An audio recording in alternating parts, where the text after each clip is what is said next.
The Blackwood Hotel stood as a skeletal monument to forgotten grandeur, its once proud facade now crumbling under the weight of decades of neglect. Locals whispered tales of its dark past, of guests who checked in but never checked out, their stories swallowed by the hotel's oppressive silence. But one room, above all others, held the most chilling legend: Room 309. They said it was still occupied. Elias, a skeptic by nature, scoffed at such superstitions. He sought proof, a logical explanation for the hotel's grim reputation. Armed with a flashlight and a healthy dose of bravado, he slipped past the rusted gates, the cold night air biting at his skin. The lobby was a mausoleum of forgotten memories, dust motes dancing in the weak beam of his light. Each creak of the floorboards, each distant groan of the building, echoed like a warning in the profound silence. He ascended the grand staircase, its once polished wood now splintered and treacherous, towards the third floor.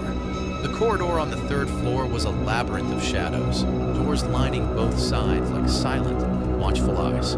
His flashlight beam finally landed on a tarnished brass plate. 309. A shiver traced its way down his spine. The door was slightly ajar, as if inviting him in, or perhaps daring him. He pushed it open, the rusty hinges groaning a mournful protest that echoed through the silent hall. The room was cold, colder than the outside night, a palpable chill that seeped into his bones.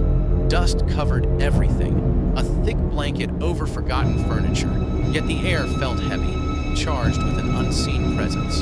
He swept his flashlight across the room, the beam cutting through the oppressive darkness, revealing glimpses of a past life. Then, a faint whisper, barely audible, seemed to brush past his ear. He spun around, but saw nothing. A cold gust of wind, though all windows were sealed shut, rustled the tattered curtains. A shadow, darker than the surrounding gloom, detached itself from the wall, moving with an unnatural fluidity. Elias's heart pounded.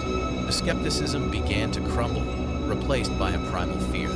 A child's faint giggle echoed from the corner, a sound both innocent and utterly terrifying in this desolate place. He aimed his light, but the corner was empty, save for the peeling wallpaper and the encroaching shadows. The temperature plummeted further, and he could see his own breath in the frigid air. A sudden, violent bang from the wardrobe made him jump, his flashlight beam wildly swinging. He stumbled backward, his foot catching on something unseen. He fell, the flashlight clattering away into the darkness.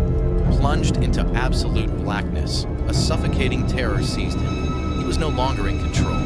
A cold, skeletal hand brushed his face, its touch like ice, sending a scream tearing from his throat.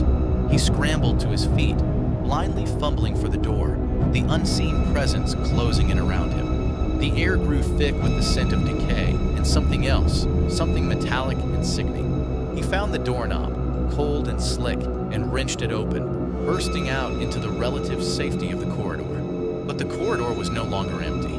Figures, shadowy and indistinct, flickered at the edges of his vision. He ran, a desperate, primal flight down the decaying stairs, the whispers and giggles chasing him. The hotel seemed to breathe around him, its walls closing in, its darkness consuming. He burst out into the night, gasping for air, the cold wind a welcome shock after the suffocating dread within. He never looked back, never spoke of what he saw, but the chill of room 309 lingered in his soul.